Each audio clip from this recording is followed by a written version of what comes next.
Hello, everybody. Welcome back to another great edition of my Grue Rume Show. For the Grue Rume Show today, I got a very awesome guest. He's an actor and a filmmaker and also a model. And I'm talking about Shayne Pax. And I'm really looking forward to talking to him about his acting life and his modeling life and his filmmaking life. I am Rocco Cross. I am the host at Stutters. I am the host of the Grue Rume Show. And my interview with Shayne be coming up very soon. This is my Grue Rume, and as always, my Grue Rumes. Welcome to my nightmare. So stay tuned. All right. All right, Bob. Welcome to Grue, and thank you so much for coming on. I appreciate you. Thanks for having me. Yeah, definitely, man. I guess like the first question I want to start asking you is what drew you to want to make films and act? It's a good question. I think when we were like 8 or 9 years old in my neighborhood growing up, we had a little camera. It was called the Digital Blue, and we had a YouTube channel that was kind of popular at the time. And we would make sketch comedy shows, and we would make little like sci-fi features or little dramas or reenactments of the show Lost. We were really fans of the show Great Lost. job. And yeah, so we had like a YouTube channel and we had a pretty big following. And then I knew I wanted to be in film around that age, around 8 or 9. Wow. Okay. And and how was your move like moving from where you lived at to California? I grew up in Massachusetts. So I got into UCLA and college was sort of my route to get to LA. So I came out here to study acting and writing at UCLA. And then I started auditioning and I got like my first manager and agent and all that stuff. And here we are. Nice. It's awesome. And Yeah. you adjusted to California life, right? Yeah. I'm like, I'm not going back. There you go.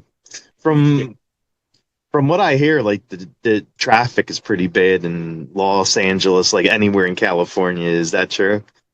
Yeah, if you drive at certain times of the day, but once you live here long enough, you know the back roads or when to drive, when not to drive. You monitor your driving a little better. Okay, okay, cool. Yeah, yeah, yeah. You don't get stuck in as much traffic. When you first get here, it's pretty brutal. Yeah, yeah, that's what I heard from like a lot of people I had on the show. Yeah. And so what was like the first role you ever had at being an actor?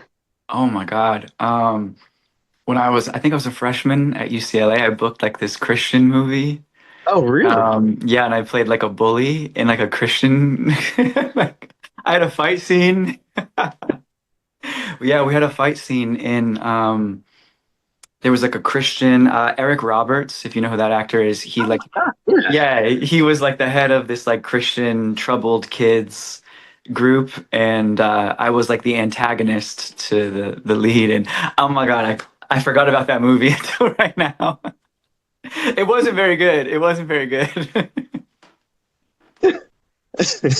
But well, I mean, you must have did your role really good because you're a really nice person. I can't see you playing a bully.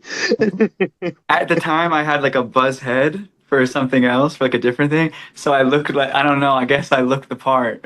Right? Yeah, exactly. You're like, oh, this guy already has the look, his head shave. Yeah, yeah. Let's give him this role. Yeah, tough guy. Not at all. And with the film that you wrote and directed and made, Right. what inspired you to write and make Peridot? Is that how you say it? It's a fancy you ask. Certain people will call it Peridot, which is the correct pronunciation, but Okay. I heard a lot of people say Peridot, so I just kind of roll with it. Whatever you want to call it, you can call it that. As long as you're watching it, it's okay. Okay. Yeah. But okay, to answer your question, when I was like a young kid, I was a big fan of Harold and Maude, if you've ever seen that film. I never saw it. I did hear of it though. Yeah, it's like a 70s cult classic. And then there was another film by Gus Van Sant called My Own Private Idaho. with Keanu Okay. Reeves and River Phoenix. So I kind of, in my mind, blended those two stories and made a new story out of it. Nice, nice. It's a, s- a story that you wanted everyone to see and hear. Yeah, right. I just felt like in the original Harold and Maude, the Harold character, he's a young guy from an aristocratic family, Oh, all and right. he becomes friends with this really kind of uh a Rolling Stone type older woman, you know, and they have this really beautiful friendship. And I thought it would be interesting if the young guy was more like a street kid or Mhm. like, you know, going through tougher times, and the older woman was a renowned author, and they sort of told each other stories for each, you know, and helped each other. Oh, wow. Yeah, it's kind of a mix on the story. Nice, nice. And you you play this lead, the young guy. And Yeah. what was it hard for you to actually like play the lead and also direct yourself? Oh yeah, so hard. It's because it's two different parts of your brain, you know. You have one part that's trying to be emotionally available and present, and then the director side is like everything has to be in the right place, and so you have to kind of shut off a part of your brain. And but we had a good team. We would do a lot of prep work prior, Okay. and then after the prep work was done, the day up, I was able to focus on just acting mostly, which helped a lot because you can't do both. You really, it's hard to do both. Can't like tell everybody what to do, but also be like emotionally ready to, you know, cry on command or something. Yeah, right. Yeah. I mean, I could see that like you're doing your role, you're the lead of the show, and then you have to yell like cut to your like own scene and stuff like that. That must be crazy.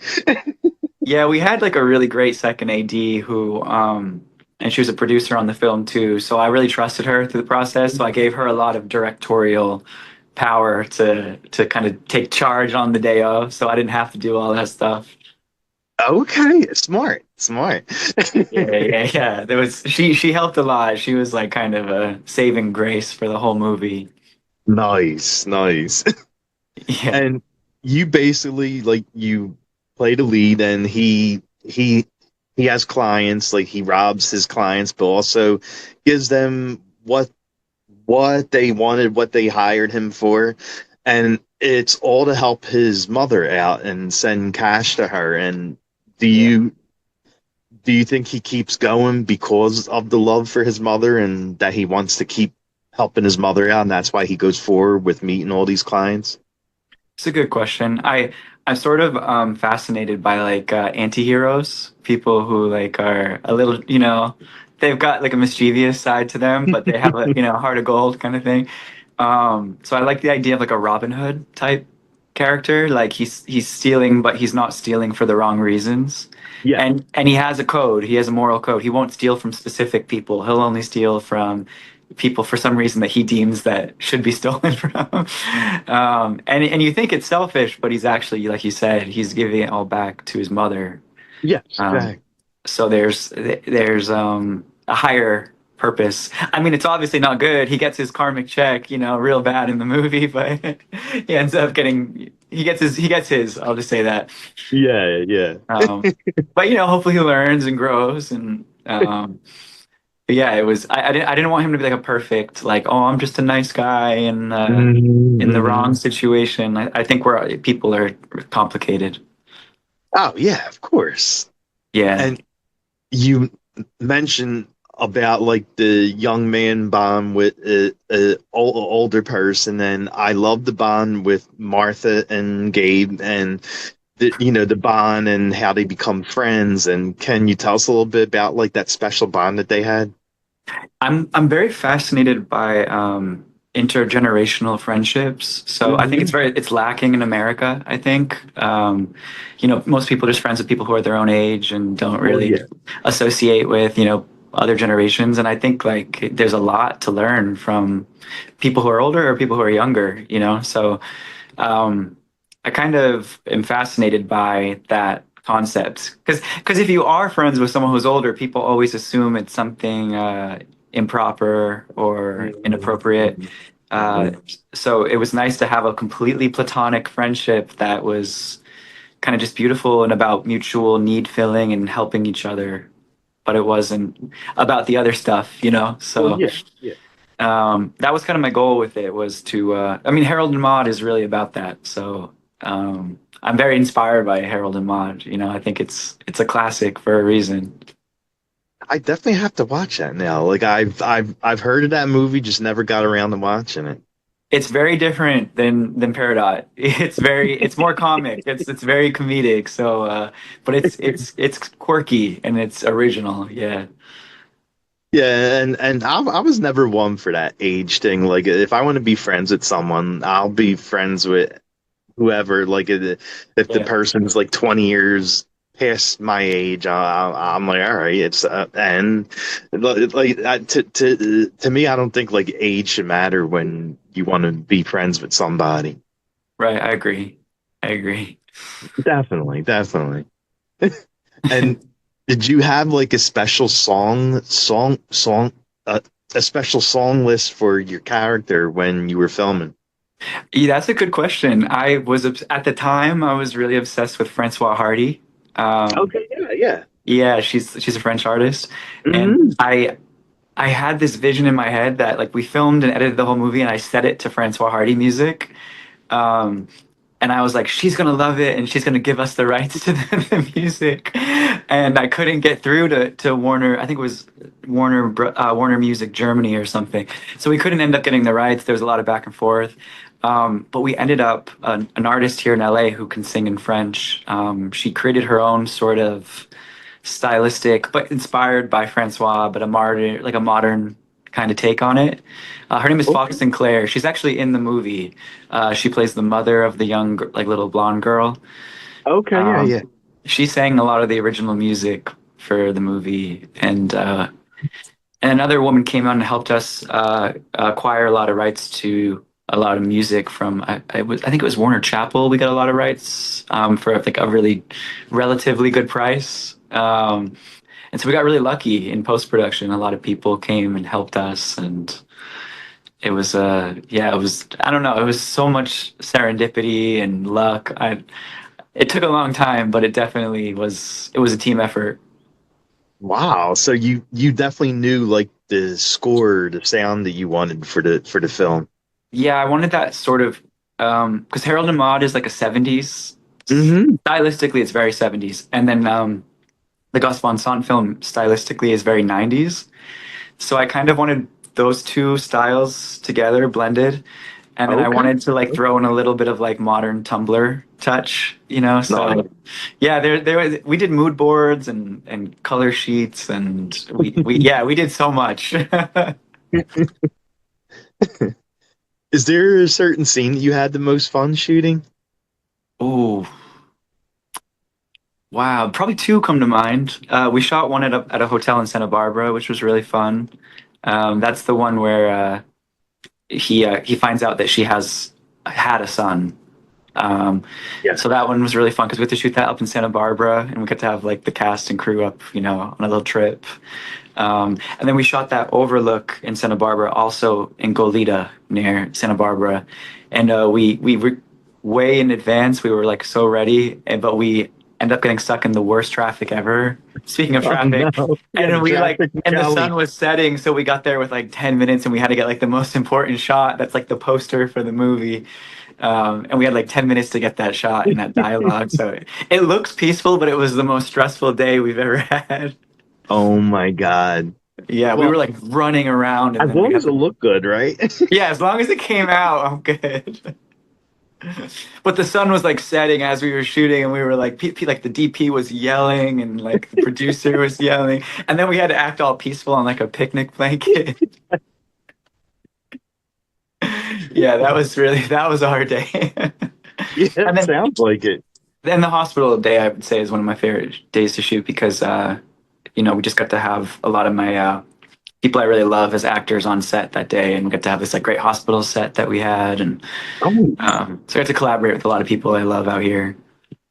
oh wow, nice. Okay. And was I mean, besides like the scene you just mentioned, like, was there any funny or cool stories from the set? From set? Oh my gosh, probably so many. Um, God, that's a good question. Funny stories. Well, we when he's in the hospital set, we were like, oh, he's got to have some bruises, but we didn't. The Yeah. makeup artist wasn't there yet, so I asked my best friend who was an AD that day. I was like, "Can you paint some bruises on me?" So she just like got out her little makeup kit, and she was like dabbing purple on here and there, and we just like, and it ended up looking really good. But we're like the whole cast and crew was sitting there watching like a YouTube tutorial of how to do bruises. So like little things like that, it's just you have like this whole chaotic thing, and then you have to like settle and act all natural on camera. Oh my God. Yeah. That's the powerful thing with YouTube though. Like you could learn how to do anything like watching a video on that. Like it's crazy. Yeah, what do they call it? YouTube University. You Exactly. just teach yourself everything. That's what I I do. know, right? Yeah, that's what I do. I learned more off YouTube than I learned at college. Yeah. And your character looked like he loved wearing those boots. So did you like wearing those boots? That's a good. You know what? I We were looking for his wardrobe. The stylist for the film. We like really wanted to put together his look, Yeah. and we found those boots at a thrift store, and we're like, oh, if those would be great for him, but only if they're your size, kind of thing. And they were exactly my size, and Oh my so God. yeah, we built a lot of scenes around those boots, like with his first check or whatever, his first. When he gets his first gig, he ends up buying those boots for himself as like a little Christmas gift. So a lot of like storytelling came out of those boots. Nice, Yeah, nice. yeah. And do you have like any mem memories of the late Harry Haynes from the film? Oh my gosh, so many. Harry outside of the film was like one of my best friends. So, it was I've worked with him a bunch of times. I've worked with him on photo shoots, and I've worked with him on a couple other projects. And I'm good friends with his mother and his family. Um, yeah, they're in Australia. Oh, But yeah, Harry was, in my opinion, one of like the best artists I knew. He was just so genuinely an artist, and he unlocked parts of me, and I learned a lot from him. Um, so it was having him play a character who goes down this darker road, mm, and then that kind of mirrored real life. So it felt kind of prophetic, and it was hard to watch back, and I ended up leaving the movie and quitting the movie for like 6 months after his passing because I was like it was too heavy for me. yeah, yeah, of course. But then the team ended up kind of convincing me to come back on and finish it, and so we gave it a break, and then we kind of came back 6 months later. But yeah, Harry's we're working on a film right now, and a lot of it is in honor of him. So Oh, yeah, he's still a big inspiration and influence in my life. oh, nice. Yeah. I mean, I'm glad you got to shoot the film and show Harry and his scenes. Yeah, he's just so natural and so talented. Like he just pretty much can just drop in the second the camera is on. It's incredible. Yeah. And you, besides like making films and acting, you model too. And is there a certain shoot that you had the most fun doing for modeling? Like I love the behind the curtain one that you posted. Like Oh, thanks. Thanks. you look amazing in that shoot. And Thank you. Thank you. Um, I, a lot of the new stuff that we're releasing, we have a bunch of editorials that are kind of trickling out over the next 6 months or so, because the new okay. film that we're doing is a dance movie. So there's a lot of like dance inspired editorial and interviews and stuff coming up. So if you see more and more dance flavored stuff coming from me, it's all promotion for the new film that's about to come out. But my favorite editorial, you know, it's interesting. I had a a mood board or a Tumblr, like a really old one, Oh, okay. and I like screenshot this thing about like Michelle Pfeiffer. I just think she's the coolest person ever. And then really soon after that, I got a call or a message from Michelle Pfeiffer's company to work for them for her perfume or her fragrance campaign. Oh my And I God. was like, I think I manifested this. So Yeah, definitely you did. yeah, so and I love Michelle Pfeiffer, and that was one of the coolest days. I was like, Michelle Pfeiffer's my boss today. So and it was cool. I Was got to she play like actually a. on set? No, she wasn't there. No, she Oh, wasn't there. okay. But she was part of the selection process, I guess, and was overseeing all of the stills and videos and stuff. Um, but yeah, the concept was really cool. I got to play like a yin and yang, like a light and dark version of myself that were like circling each other. And the ones that didn't make it, we shot like a lot of ones where I'm like dancing and there's like a shadow of like a wings. So it's like the light, kind of like a dark figure, but then there's like these like dark wings, but like a light outfit. It was really cool. Damn, nice. Yeah, Nice. yeah. I wish I could like leak those photos. I don't know where those ones are, but the yin and yang one got printed. So Yeah, yeah, yeah. Wow. And when I mean, you do everything like filmmaking, acting, modeling. Like, what do you like doing during your free time if you have any? oh, that's a good question. Um, I love going to the movies. I love the ocean. I love museums. I love travel if I can. Um, I love food. I love like just I like to like kind of free wander around a city. That's like one of my favorite things to do. If I can be Okay, anonymous and I can okay. kind of just like throw on a hat and sunglasses and go just bop around and wherever my intuition takes me kind of thing.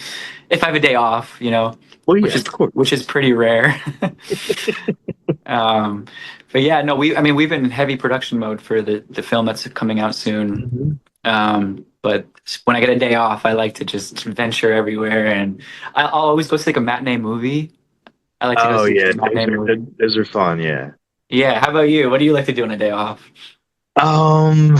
Like I love going to like cons, I'm a big horror and wrestling fan, so Oh I love wow, going to like horror conventions, comic cons, wrestling conventions, and like wrestling shows. Like I love going to watch and wrestling. I used to wrestle too, so and cool. yeah, yeah.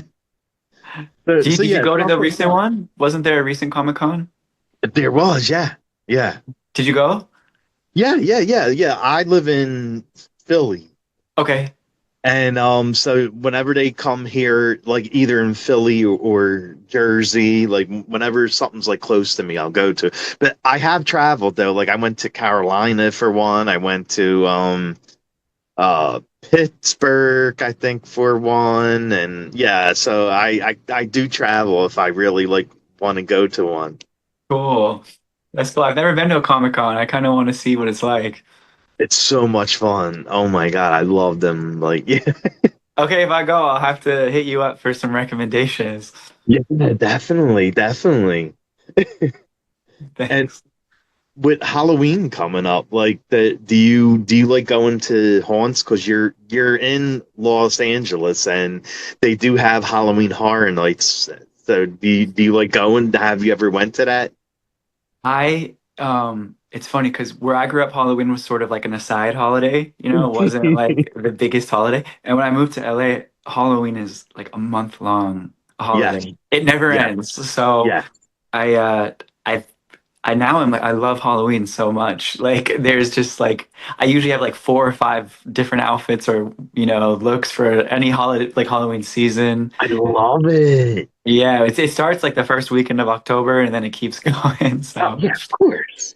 but to haunts, I don't go to a lot of haunts and I don't go to like Universal very often, but I go to like a lot of like events for Halloween season. Really? Yeah, a lot of my friends host like really good Halloween parties and stuff. Ooh.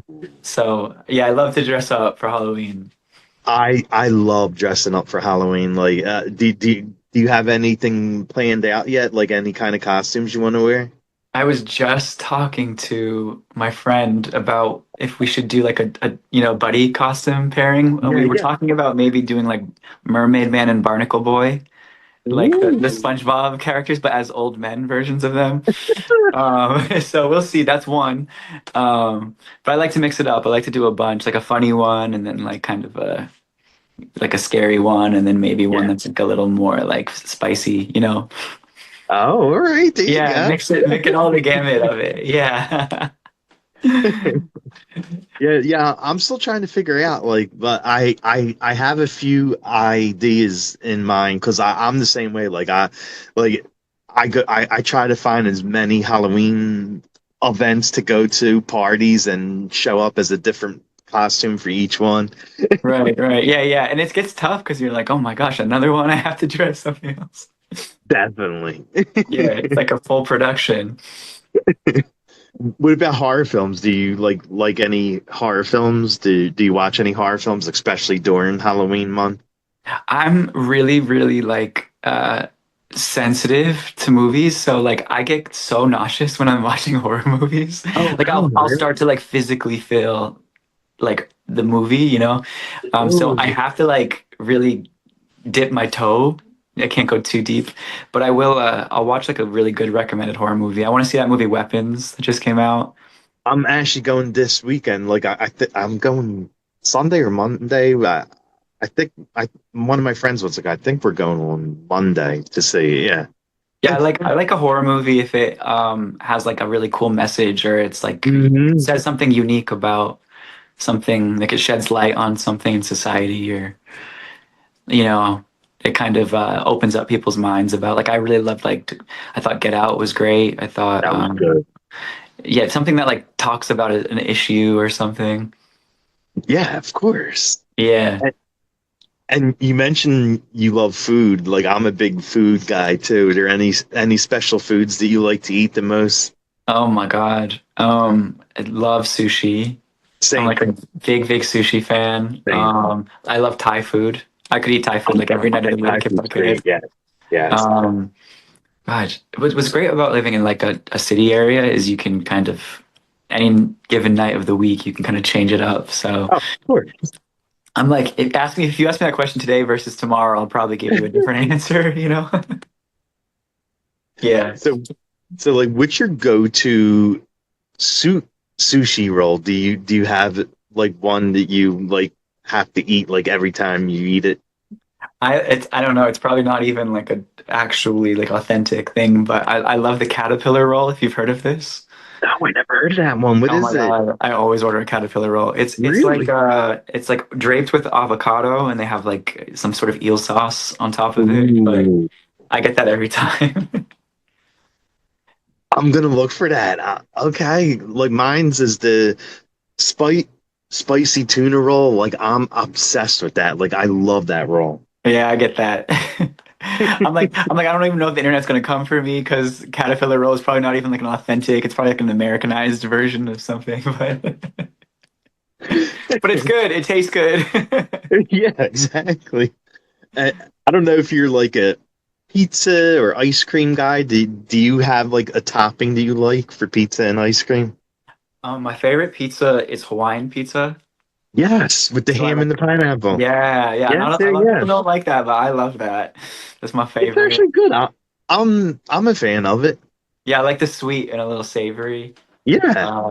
And then ice cream, I like Oreo stuff. Okay, okay. Yeah, so anything kind of cookie or Oreo or cookies and cream or that's my go-to. I'm allergic to chocolate, so I can't do like the Oreos. I'm so sorry. That's so hard. That's tragic. I know, right? We filmed like a major scene yesterday, and I had to I was on a specific diet for that scene, and then afterwards Gotcha. I was like, I'm gonna go get a big milkshake, with an Oreo milkshake with whipped cream on top. You have to do that kind of stuff. Like if you stick, I mean, it is good to be on to watch what you eat, but like you have to cheat every now and then, Oh yeah. or else you go crazy. Like I mean, eating just like greens and chicken breasts Oh every my day. God. Like You go I know. crazy. Yeah, yeah, you go crazy. Yeah. It was like 3 or 4 days and I went crazy and it was, you know what I mean? I was like, give me an Oreo milkshake today. Nice. For the sugar And rush, I definitely got a sugar rush. That's for sure. oh yeah, of course. Because I mean, I know you said like you needed to look a certain way for the shoot that you were doing. So as soon as you get that milkshake in you, it's like your first thing of sugar for like probably days. Right, yeah, it was a major ballet scene actually. So there was a lot of things about like poise and sort of like Hmm. posture and ballet is so about like a specific aesthetic, you know. So Yeah. I had to like tap into like the ballet mindset. And the second we wrapped, yeah, I was like, I'm going Oh, straight to a yeah. drive-through. Definitely, definitely. Yeah. And do you have like a go-to karaoke song if you were gonna do one? I can dance, but I cannot sing. I don't do karaoke. I don't participate. I don't put other people through that. So- But if I had to, it would probably be like a rap song, like by like like someone something funny, something kind of clever, um, Okay. to spare people from the singing portion of it. Yeah, yeah. Singing was I wasn't getting that. I didn't get that gift in my genetic pool or whatever. Hey, you do a lot. So if singing isn't one of them, that is not bad. Like you know how to dance, you know you model, you act, you direct, you write. So if singing isn't your thing, you have everything else that you're doing good. Yeah, I'll leave that for the singers. They can have that one. I don't. Although it would be fun. It would be fun to do, but not in this lifetime. What about like do you have a superhero and villain that you like most? Ooh. Mm, when I was young, I really loved Moon Knight. Do you know this Yeah. superhero? Yes. I don't know why, I was really obsessed with Moon Knight when I was a kid. Um, but villain, my favorite villain, God, so many. But I feel like, I love like a Heath Ledger Joker, that's Oh, a cliche answer because everyone says that, but um somebody who like really taps into like the why they're doing something yeah. is really cool. Yeah. I mean, he did such an amazing job with that film and playing the Joker and getting into the mindset. Oh my God. Yeah, and he seems like in his everyday life such a nice guy. So the fact he could tap into like that, it's so impressive. Yeah, no, for sure, for sure. And what a bit like, do you have an app do you like using the most, like TikTok or Um, Snapchat, Instagram? I took a break when we began production. I took a break from all social media for 3 months, which was crazy. It was like I had a new brain. But when I came back, I just downloaded Instagram and TikTok. But I love TikTok. Like Okay. I don't know what it is about my algorithm on TikTok, but it's so funny and I laugh so much. And I think the best comedy is happening on TikTok. Like Oh, for sure, it's for I mean sure. the comment section is it's the most funny thing in the world. Like I'll be in bed at like I try to limit it, but I will scroll and I will laugh for like a very long time. I try to not look at TikTok when I go to bed because I do the same thing. Like I'll look at one video and then it turns into like an hour and I'm like, oh shit, I have to get up for work. It's so addicting. It's so addicting. Same with Instagram. And I was off it for 3 months, so I felt incredible. And then when I came back, I was immediately addicted again. I was like, oh my Hmm. gosh, it's so That's what happens. I it know. gets you. It Yeah. does. It does. It grabs you. Yeah.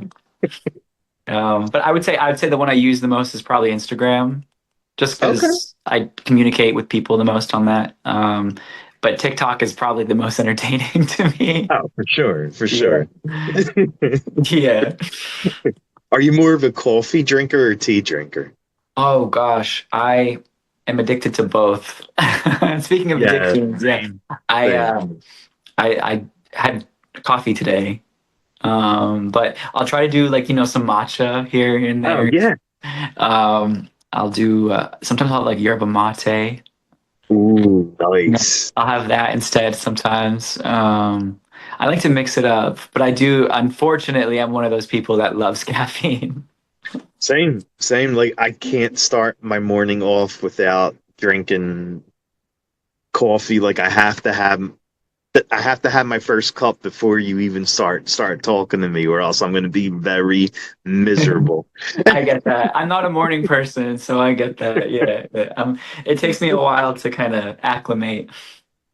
Yeah, It's like it's coffee first, and then putting on all my little facial skin creams and all that, and all the moisturizers and yeah, and the SPF or whatever. There's a new one every day. Yeah, I can't keep up. I'm so obsessed with those things. Like every time I see like a new one come out, I want to try it, and I have to stop myself from trying it because I already have like three or four that I'm using like now, and I Yeah, like if I'm gonna put all these creams on my face, it's not gonna work because I'm putting like three, four different ones on my face. yeah, Yes, exactly. yeah. That's the marketing. That's how they. Yeah, exactly. Yeah, I understand that. Well, you actually look like you have amazing skin. You must use some, right? I use I use the hyaluronic acid. Is that what it's called? Moisturizer or whatever. Yes. Yeah, and then I recently got into like the not too recently, but like the retinol serum. So Oh that's yeah, yeah, I know. I use them too. yeah, that's my. I try to keep it simple, but yeah, it's a lot. I'm like I can't keep up with all of it. Yes. I know you have somewhere to be. I apologize. I went a little over. So That's like the okay. last thing I'm gonna ask you is, do you want to plug anything, and where could fans follow you at? Well, I hope you watch Peridot. It's on Amazon Prime. If you watch this interview, you can follow me at Shayne Shayne Pax across all social media. And I haven't announced this anywhere, but I have like a novel that I'm gonna drop in the next year. My first novel. Yeah, and I have another film coming out in the near future too. So hopefully, stay tuned for those. Wow, you really do everything, huh? Yeah, quietly. I try to work quietly and then just release it and then go hide again. Yeah. I don't like too much attention. I'm like, here's the work. I'm gonna go hide again. People have too many opinions. Oh, I know. Yes, I know that. Like even doing like the show. So there's always like there's some people that will like it, some people that hate it, some people that want to put their comments out. Yeah, I get it. I get it. Yeah, with Peridot, we had like probably about a 50-50 reaction from the public. Like Mhm. 50% people really loved it, and 50% people hated it. Oh And yeah. No. I learned to just like I'm like good as long as you felt something, that's good. So Yeah, take I it or mean, leave it. you're definitely not going to please everyone. Like I said, like some people like my interview show, some people hate it, some people make fun of it because of my speech. And so like I'm like, all right, you can't say anything that I haven't heard. Like growing up as a kid and a teenager, I was teased heavily for my speech, my stuttering. So anything that they write is stuff that already was said. I'm like, all right, you can't come up with something better than that. Right. And one of my favorite quotes is you'll never be criticized by somebody doing more than you. So, Mhm, if mhm. anyone's criticizing you, it's just they're probably bored. So, Yeah, yeah, yeah, so it's like exactly. it's off one shoulder, right? Yeah. Well, I really enjoyed talking to you. Like it was really fun meeting you and chatting. Yeah, thanks for having me on. I appreciate it. I enjoyed it Definitely. too. It was like this was a nice chat. Yeah, it definitely was. Definitely was. Like when your new film comes out, you definitely have to come back on again. We'll talk about it. Okay, yeah, this one's very different than Paradise. Okay. It's fast, it's intense. With a lot of dancing. I do a lot of dancing in this one, so Nice. it's very the pacing is very different. So it'll be fun. It's Oh yeah, intense. definitely, Yeah, definitely for sure. I'm All right, excited. well, well, I know you say you have like another thing to do, so I know. I have to go to a I'm not show. gonna hold you up anymore. I Yeah. apologize if it went over. I'm sorry, but definitely have an amazing time doing your show. All right. Thank you so much. I'll talk to you soon. Later. Okay. Bye. Bye.